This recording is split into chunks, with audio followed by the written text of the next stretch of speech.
ini teman-teman? Kita sapa dulu gak sih teman-teman yang di rumah? Oke, halo teman-teman. Jadi nama podcast kita itu Ngopi, ngobrolin politik.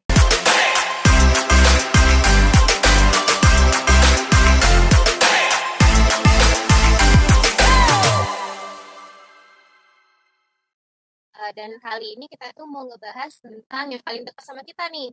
Betul. DPRD Selatan. Nah, ngomongin DPRD Sumatera Selatan, kalian udah tahu belum sih berapa jumlah DPRD Sumatera Selatan? Berapa tuh? Jadi 75. Nah, betul. Berdasarkan data di Provinsi Sumatera Selatan ini, DPRD-nya itu beranggotakan 75 orang. Betul. Nah, 75 orang menjalankan 3 fungsi utamanya nih. Harusnya bisa terrealisasikan dong. Harusnya. Itu kan baru 75 itu kan dari DPRD Sumatera Selatan. Belum lagi di DPRD lainnya. DPRD provinsi lainnya itu kan ya jumlahnya lagi ya. Berbeda-beda juga. Jadi juga kan tadi kita udah spill di awal kan 3 doang nih fungsi utamanya. Mungkin Kak Bia bisa ngejelasin deh apa aja sih fungsi yang tadi ini tuh. Jadi teman-teman, 3 fungsi DPRD itu fungsi utama ya ini ya. 3 fungsi utama itu ada legislasi, anggaran, dan pengawasan. Nah, 3 fungsi ini yang akan kita bahas. Apakah DPRD di di provinsi ya, Provinsi Sumatera Selatan ini sudah menjalankan 3 fungsi ini dengan baik atau tidak? Begitu. Kalau ngomongin legislasi, berarti itu kan biasanya ke kebijakan Betul. dan lain hal sebagainya. Ngomongin anggaran, ya dana, uang tuh kan. Iya. Ngomongin pengawasan. Transparansi ya. Ngomongin Betul. pengawasan. Sorry ganggu. Aduh, ini telat ya. Telat. Aduh, dari mana nih Kak? Nggak ada. Nggak kerekam. Gimana ya? Ini settingan dari KL kan tadi gak kerekam. Kami udah panjang ini bahasan tadi. Ya, begitu. Udah pas 20 menit. Betul. Aduh. Oke, balik lagi ke topik nih teman-teman. Mau bahas apa nih? Kita kan mau bahas DPRD. Iya, kita udah bahas-bahas sedikit-sedikit nih senggol-senggol DPRD gimana nih? Kita tadi udah jelasin fungsi DPRD, berapa jumlah Iya. DPRD Sumatera Selatan. Jumlah DPRD ada 75 orang kan? Iya. Jadi teman-teman di rumah ada tahu kan 75 orang udah jelasin. Balik lagi ke topik tadi, kita terakhir di mana Kak Bia? Kita terakhir ada di fungsi ya, di fungsi-fungsi. Oh ya, di pengawasan. Nah, kalau di pengawasan itu kan berarti ada yang mengawasi dan ada yang diawasi. Betul. Nah, mengawasi siapa? Kalau DPRD itu bisa mengawasi yang namanya Eksekutif, yudikatif, dan lain hal sebagainya. Betul. Nah, ngomongin anggaran teman-teman. Mungkin teman-teman di rumah belum tahu ya, kalau untuk Sumatera Selatan itu berdasarkan data itu ada yang namanya khusus Provinsi Sumatera Selatan. Ada anggaran APBD sebesar 11,3 triliun. Nah, di mana dana ini dianggarkan 30% untuk infrastruktur dan 20%-nya untuk pendidikan. Nah, udah 50% ya. Nah, 50%-nya kemana nih teman-teman? Kemana nih? Nah, mungkin tadi kan 30%-nya ke infrastruktur. Iya. Mungkin kita bisa tanyain ke teman-teman kita yang berasal mereka dari Sekayu ya Kak. Iya. Dan itu kan dari Sekayu nih. Iya. Mungkin apa yang dirasakan oleh mereka infrastrukturnya itu emang benar-benar berjalan. Apakah kebijakan-kebijakannya udah sampai gimana nih Kak? Sebagian. Sebagian. Kalau di Sky itu kalau kotanya bagus jalan. Tapi di pelosoknya di masih ada lubang gitu. Jalan. nggak ada lubang, lumpur semua ya. Berarti memang benar-benar benar ini belum dilihat nih oleh DPR-nya. Tapi sudah. Sebagian tuh kayak berapa persen? Saya ini jadi kebanyakan pemerintah daerahnya tuh. Iya, Bukan dari ke DPRD-nya. Iya, betul. Terkait infrastruktur. Betul. Kalau ke daerah itu kan udah ada pemerintah daerahnya. Iya. Tapi kan kalau kabupaten ada Bupati. bupati. Jadi pembangunan itu berarti dari kepala daerah dulu. Iya. DPRD kan cuma mengawasi saja di situ. Betul. Nah, mungkin salah satunya juga tadi kan fungsinya mengawasi, bisa juga mengakibatkan kurangnya pengawasan DPRD Sumatera Selatan terhadap kepala kabupaten ya tersebut daerahnya. sehingga terjadi Ya tadi, karena kan mereka sudah ada dana yang diturunkan kan untuk kabupaten ini. Nah, kurangnya pengawasan tersebut mungkin ada dana yang tidak dikeluarkan untuk infrastruktur tadi dong. Karena Di dalam RPJMD mereka tidak diprioritaskan atau memang tidak dibahas lebih lanjut lagi terkait itu tadi. bisa jadi Karena kan sudah ada dana yang memang sudah dilontarkan untuk infrastruktur dan pendidikan. Tapi kalau tidak merata berarti RPJMD mereka tidak dilanjutkan lagi. sebenarnya ada kemungkinan tidak melanjutkan atau sudah ada di RPJMD tapi tidak terrealisasikan. Iya, Itu dong. Mereka sudah buat berarti nih. kan masih banyak tanda tanya dengan anggota Iya, dewan sekarang. Dan juga pertanyaannya kepala daerahnya. kenapa tidak realisasikan kalau Tadi udah kan di Tadi kan dalam infrastruktur nih teman-teman. Mungkin kalau misalnya dalam pendidikan gimana nih? Kalau pendidikan di Sky itu cukup baik. Kalau di Sky Nah, Sekayu di mana nih? kota. Di kota. Memang rumah di kota. berarti di sana sekolah-sekolah negeri itu masih bayar atau gimana nih? Ada salah satu Sebagian banyak sebagian. Berarti belum 100% juga ya. Tapi kan memang kebijakan kan di daerah. Kota Iya. kayak Palembang aja sekolah negeri itu berbayar sekarang. Iya. Tapi teman-teman sekalian, untuk Provinsi Sumatera Selatan tuh DPRD-nya mengklaim loh bahwa mereka tuh per tahun 2023 kemarin kan kalau mereka tuh sudah menjalankan hal tersebut dari reses dan mereka juga mengklaim sekitar 700 yang sudah Sudah terrealisasikan. aspirasi masyarakat yang Aspirasi sudah dan terrealisasi dari terrealisasi. masyarakat di berbagai kota gitu. Ya, tapi juga tetap ada yang namanya gap tadi ya. Ya. Gap antara pemerintah Pemerintah dan dan masyarakat. Tuh. Dan kebanyakan juga masyarakat menilai reses ini apa sih? Apakah Hanya formalitas. Iya, apakah formalitas atau udah omongan doang sebagian dari kecil mungkin itu. iya, omongan doang dari DPRD tersebut. Karena kan reses itu kan terrealisasikan tuh selama tiga kali Tiga ya, kali tiga dalam kali dalam satu tahun satu tahun. kan. Harusnya dalam satu tahun ada 3 reses, ada penyerapan aspirasi tuh selama 3 Sudah tahun. cukup. Sudah cukup dong. Sudah harusnya cukup. kalau Sudah cukup untuk DPRD itu menjalankan tugas-tugasnya ya. Aspirasi-aspirasi masyarakat itu sudah terrealisasi seharusnya. dan juga kan sebelum mereka mencalonkan itu kan mereka tuh ada yang namanya dapil ya. Iya, dapil. Nah, harusnya mereka setelah menjadi DPRD, mereka tuh dari hal terdekat dulu dong menjalankan aspirasi dari daerah pemilihan yang mereka tersendiri harusnya. Nih, kalau dari teman-teman kita yang dari Sakayu tadi, udah terrealisasikan belum DPRD kalian menyerap aspirasi dari dapil mereka tersebut? Atau ada keluhan-keluhan dari masyarakat yang disampaikan di dalam reses, terus selanjutnya sudah direalisasikan, ya sudah terjalankan oleh DPRD. Ada nggak? Ada Ada seperti sebagian tuh seperti jalan. ya seperti jalan atau apa, Sepertinya kasus di kebersihan Sekayu ini lingkungan, banyak kan di jalan. Iya, jalan di infrastruktur ya. itu Karena ke akses lebih jalan ke ya. UMKM. Oh, dari Sky. UMKM. Berarti ekonomi Sekayu ini cukup lumayan ya kalau ke UMKM ya. Tuh, itu kan juga DPRD mereka tuh sudah ini loh namanya menjalankan juga tuh tadi menjalankan UMKM, Iya. pendidikan dan juga mungkin tadi jalan meskipun belum terrealisasikan ke seluruh Halo. jalan ya, tapi kan di beberapa jalannya udah bagus, udah mulus itu. Nah, kita juga sebagai generasi muda tuh jangan hanya menilai hal negatifnya saja. Jadi Betul. sehingga kita meninggalkan perbuatan positif mereka yang sudah dijalankan tersebut.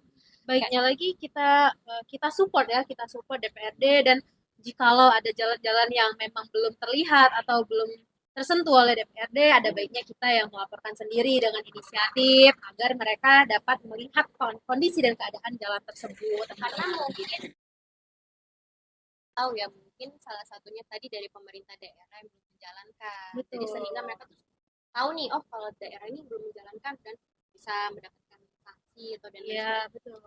Dan dia mereka selidiki lah kemana kira-kira dana tersebut. Iya, apakah dana itu dipakai untuk pakaian pribadi atau memang dialihkan untuk kebijakan yang lain. Jadi ya seperti yang kita lihat ya DPRD sekarang nih gimana jalannya kerjanya ya teman-teman. Di Sekayu juga jalan-jalan masih begitu, masih belum bisa dikatakan sukses lah dalam menjalankan aspirasi-aspirasi rakyat gitu. Gimana teman-teman? Mungkin dari Abiu atau Kak ini juga Ada Kalau anggota cerita atau gimana bisa gitu? sharing. kalau anggota DPRD sekarang apalagi mantan anggota Ini Aduh, sebagai pengalaman saya nih ya, gimana tuh Bang? saya kan berasal dari Sekayu nih ya. Betul. Rumah saya tuh di komplek, tepat di komplek. Nah, terus tuh ya tetangga, mantan sih, Oke. mantan DPR Mantan sih, pejabat. ya, mantan pejabat sih. Mantan pejabat. Seperti yang saya lihat tuh kayak apa tuh kinerja tuh, Ya, kinerjanya buruk ya? tidak Baik, bisa Oscar. Dibilang sih begitu. Oke. Kenapa tuh Bang? Pasti ada hal yang membuat kinerjanya itu tidak memuaskan. Seperti yang dibicarakan tadi, seperti apa tuh anggaran ya. Anggaran. Baik. Anggaran. Kayak Mana-mana. sebagian anggaran itu masuk bukan dompet. sepenuhnya Oh, ke rakyat sih, bukan Oke. sepenuhnya ke rakyat. Waduh, ini kasusnya Ya, berat ya. soalnya ini tetangga sih, dari yang saya lihat dengan mata kepala saya sendiri di tetangga saya itu kayak kinerjanya kalau ke rakyat itu kurang sih. Kurang Seperti ya. yang saya lihat Oke. kurang. Jadi kalau kinerjanya ini masih kurang, sedikit-sedikit pasti ada nih. Apa nih Bang? Tanda tanya Iya. lah ya. Apa nih Bang? Kebijakan yang memang dijalankan walaupun sedikit-sedikit nih. Gitu. Sebagian sih ada sih seperti Contohnya Jawa, gimana Bang? Jawa, Jawa. ada Oke. sih. Tapi kayak ke masyarakat tuh 30% gitu kan, Mm-mm. ke Pribadi ya? pribadi Waduh, 70%. pribadi Tapi 70%. banyak ke ya. pribadi gitu kan. Yang Jangan tidak ada itunya. Seharusnya kasus-kasus gini laporin nggak sih ya Iya, teman-teman sih, ya? kayak Seharusnya. gini sih, pas saya keluar rumah ya, Betul. saya keluar rumah tuh kayak, saya ini kan kita tetanggaan gitu kan, Hmm. samping rumah banget. Jadi waktu saya keluar kan, waktu dia buka bagasi mobil, wow, banyak tuh koleksi sepatu-sepatu yang branded sih, seperti LV, Gucci gitu kan, Oke. dari sepatu, sendal. Waduh, teman-teman tahu nih harga LV segala macam merek branded itu gak murah ya teman-teman. Murah sih, Tuh ya. sedangkan masyarakatnya menderita. Waduh. Jadi dia bahagia di atas penderitaan masyarakat. Penderitaan rakyat. Sebenarnya kan kayak yang kita ketahui teman-teman kan namanya sekarang tingkat kemiskinan di Indonesia itu masih sangat banyak. Penuh ya. Betul. Namun wakil-wakil rakyatnya ini malah hidup dengan hedonisme. Iya. Suka ada yang berpergian ke luar negeri gitu kan. Kalau mikirkan rakyat sama sekali itu. Iya, terus juga kan pada saat yang namanya demo besar-besaran kemarin tuh banyak banget anggota DPR Kabur ya? kabur, Kabur, Iya. betul. Waduh. Itu yang kita sayangkan di saat masyarakatnya itu sedang krisis ekonomi, tapi mereka Sedang tetap hidup dengan baik, dengan nikmat Iya. dari hasil uang rakyat juga. Padahal masyarakatnya sedang butuh-butuhnya nih dengan wakilnya gitu ya. Sebenarnya kan saya tuh bingung ya sebenarnya teman-teman. Gak mungkin dong seorang wakil rakyat itu tidak tahu ya negara demokrasi itu kan ya oleh rakyat, dari rakyat, dan untuk rakyat kan teman-teman. Tapi kebanyakan dana-dana anggaran tadi mereka gunakan untuk pribadinya dulu tanpa memikirkan rakyatnya. Apalagi di kabupaten itu kan teman-teman masih banyak ya masyarakat yang ketertinggalan. Alhasil juga dari salah satu program kerja presiden kita yang sekarang itu kan MBG teman. Nah, kenapa beliau menjalankan MBG? Karena menurut beliau anak-anak di Indonesia tuh masih banyak yang terkena stunting. Iya. Apalagi yang di pelosok-pelosok. Betul. Yang di pelosok itu jadi apa ya? Highlight ya. Jadi highlight karena stunting itu waduh masih sangat iya. Dan juga teman-teman, kenapa di Indonesia tuh masih banyak anak-anak yang terdapat stunting? Salah satunya tadi mereka tuh kekurangan gizi itu kan dihasilkan juga karena kurangnya ekonomi mereka untuk mencukupi kehidupan mereka sehari-hari. Nah mungkin dalam keadaan waktu itu mereka masih di kandungan seorang ibu, ibunya tuh enggak memenuhi yang seharusnya dirasakan oleh ibu hamil. Tidak minum susu sehingga kayak nutrisi anaknya juga kurang, makan nasi pakai garam doang. Juga di daerah juga sebenarnya bukan di daerah ya teman-teman, di Palembang tuh juga masih banyak loh anak-anak yang minumnya tuh bukan susu formula, tapi mereka tuh minum susu alen. Jadi Ya, SKM ya. SKM itu kan Nggak hampir sepenuhnya 80% pula, Gula. teman-teman. Nggak ada nutrisinya sama sekali. Aduh, gimana tuh nasib anak-anak Indonesia ini dengan hidup dan memakan makanan yang kurang bergizi ya? Mungkin semoga juga wakil rakyat kita itu akan ini ya lebih baik lagi menjalankan amanah rakyatnya ini gitu, sehingga masyarakat juga merasakan anggaran yang memang untuk masyarakatnya. Tapi kalau bahas MBG ya nih teman-teman ya, pastinya ada pro dan kontra. Ya, pro dan kontra MBG ini memang banyak, tapi tidak memungkiri manfaat dari MBG ini banyak sekali yang merasakan.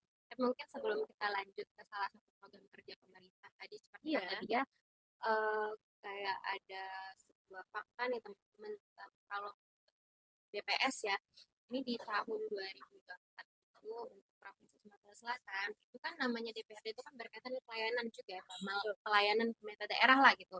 Nah kalau di BPS Sumatera Selatan sebenarnya cukup baik loh, 72% tuh masyarakat sudah puas dengan kinerja gitu. Tapi Cukup juga puas, tetap ya. banyak yang namanya 45% itu masyarakat kurang merasakan transparansi dari reses. Ya. Kayak 45% merasa saya tuh tidak diikutsertakan dalam reses gitu. Karena reses itu kan 3 kali ya teman-teman. Beliau merasa kayak nggak ikut serta dalam reses gitu. Jadi masih banyak banget teman-teman untuk 45% tidak merasakan bahwa diri mereka tuh ikut serta. Oke, teman-teman dari tadi kita udah masalah DPRD dan kontroversinya atau kekurangan-kekurangan DPRD. Jadi di sini aku mau ngebahas juga nih sama teman yang lain tentang DPRD itu udah ada banyak ya, ya capaian positif. Salah satunya yaitu mereka sudah menggagas Perda Perlindungan Lingkungan dan Penguatan Ekonomi Kreatif Daerah, terutama khususnya di Sumatera Selatan tentunya begitu. Nah, kalau sudah di sini kan tentunya kita akan membahas masalah Kan Gen Z. itu juga menarik nih kan kalau kita bahas dari Gen Z, Muda lah ya, sisi anak muda. Nah, kalau bilangin tentang anak muda nih teman-teman, menurut survei dari Litbang Kompas tahun 2023, itu masih banyak sebanyak 68% anak muda itu merasa politiknya masih elitis. Aduh, Nah, di mana ini maksudnya tuh DPRD masih harus membangun komunikasi, keterbukaan. Yang namanya sebuah hubungan nih teman-teman itu pasti harus ada komunikasi ya. Biar kita tidak diskomunikasi tentunya di seluruh hubungan. Ya, kita ada pacar juga harus ada komunikasi tuh. betul. Kalau nggak ada komunikasinya nanti berantem. Nah gitu juga Konflik ya, kita menghindari konflik dengan komunikasi. Nah gitu Iya. juga kalau DPRD dan masyarakat perlunya ada komunikasi sehingga tidak mencapai kesalahpahaman. Berarti 68% tuh Gen Z kan masih elitis ya, menganggap politik itu masih elitis teman-teman ya, masih mereka tuh juga masih yang namanya menganggap politik itu ya acuh lah gitu. Mau gimana pun siapa pemimpinnya, hidup aku masih sama-sama aja. Iya, aduh siapa aja pemimpinnya masih sama nih gitu. Ya, Nah, ada itu juga perubahannya. merupakan salah satu tantangan DPRD loh. Iya, untuk merealisasikan kebijakan-kebijakan baru, inovasi. Iya, dan juga harus lebih banyak dari komunikasi juga ke masyarakat. Karena kan kayak udah nih, terpilih terus 5 tahun hilang. Waduh. Mau nyalon lagi ada lagi tuh. Kebanyakan Gimana tuh? seperti itu. Iya. Juga sekarang juga di akhir-akhir ini kebanyakan dari anggota-anggota DPRD itu Gen Z atau anak-anak muda, anak-anak muda. Ntar dulu nih ada Kak Elvan yang tiba-tiba baru nongol Aduh, lagi. gimana nih Kak Elva? Mungkin boleh kita kasih Kayaknya kesempatan Kak Elvan sibuk ya. buat ngomong. Gimana ya Kak Elva? Kita Kita lagi bahas, Kita udah banyak Kak Elvan bahas, nanti kamu lihat di YouTube kita aja. ya, jadi Boleh, boleh, kita boleh. tadi bahas anak muda Sedikit lah, ya. sedikit lah. Gimana nih Oh, Kak anak Elva, anak muda Gen Z di kan enggak DPRD? suara bising Kak Elvan kamu masih termasuk Gen Z ya Elvan? masih termasuk Gen Z. Gen Z, Kita semua kan anak termasuk Gen muda. Z kan. Dan juga seharusnya kalau kita merasakan kekurangan di DPRD, harus kita juga mau dong terjun ke politik. Tapi kita juga menjadi politik yang bersih lah gitu. Kita menghempaskan para ya gen sebelumnya yang memang banyak nih. Jadi untuk anak-anak muda zaman sekarang Jangan jangan hanya apatis menilai lah, ya, ya, jangan jangan hanya menilai apatis. dari sisi negatifnya aja. Coba langsung turun ke politik dan rasakan sendiri gimana sih jadi salah satu partisipasi di politik tersebut, rasakan positifnya juga, jangan hanya memandang negatif dari luar gitu. Karena anak-anak muda sekarang juga kayak nggak mau masuk partai politik Waduh. lah dan hal lain sebagainya. Nanti kita bahas tentang politik juga kan ya. Oke, nanti Kita juga di bahas next tentang episode partai ya, kita akan Di bahas episode tentang selanjutnya kita mau bahas partai. partai politik. Betul. Dan satu lagi, Apa tuh? kan kebanyakan anggota dari komisi dari DPD atau DPRD kan, mereka selalu menggaungkan 4 pilar nih. Wah, Pilar Empat pilar nih juga. kan, 4 pilar kebangsaan. Mereka selalu mengedukasi masyarakat. Tentang Pernah nggak pilar-pilar. sih mereka sendiri yang terjun langsung dan merasakan yang mereka lakukan terhadap 4 pilar itu? Sebenarnya Karena kan kita tahu mereka sebelum menjabat mereka disumpah. jadi jangan hanya menggonggongkan empat pilar itu kepada Nah, rakyat, tapi tapi silakan mereka kepada sendiri tidak kalian-kalian melakukan, sendiri kan? seperti itu. Wah, Kepada kalian-kalian dulu deh, tanamkan wawasan kebangsaan. Jadi sehingga bisa mewakili rakyat seperti yang seharusnya. Jangan mewakili kantong-kantong dulu dong. Kayak tadi kan ada salah satu teman kita cerita gimana yang hedon banget tuh, ada LV dan segala macam. Sedangkan masih banyak Brand-brand, banget ya. masyarakatnya yang hidup dalam kemiskinan. Mungkin nih sebelum closing kita tuh ada pesan nggak sih buat kayak wakil rakyat kita yang saat ini duduk di parlemen? kalau bicara pesan, pasti banyak banget pesan-pesan dari masyarakat ke DPRD. Salah satunya ya perbaikan jalan dari Sekayu ya teman-teman ya, perbaikan jalan di Sekayu gitu, dan transparansi dana-dana gitu. Dan juga pasti pesannya. tidak seluruhnya teman-teman hanya 1-2 orang ataupun kebanyakan yang kita lihat DPRD belum berjalan dengan baik. Tapi jangan lupakan juga beberapa yang sudah terrealisasikan. Jadi kita tuh harus lihat dari sisi positif dan negatif. Jangan hanya negatif doang. Jadi kita doakan semoga kedepannya tuh Indonesia lebih baik lagi. Jadi kita udah bahas tentang angka kemiskinan juga kan lumayan tuh masih di Indonesia ini kan masih sangat tinggi. Semoga kedepannya akan rendah, Terus angka kemiskinan dan ekonomi kita melonjak. sehingga tercapainya Indonesia Emas 2045. Betul sekali. Teman kita sudah membahas banyaknya hal-hal dari DPRD. Cerita kita. Oke, Terima kasih teman-teman yang sudah menonton. Jangan lupa di podcast selanjutnya Kita tentang akan bahas partai politik. Dah. Betul.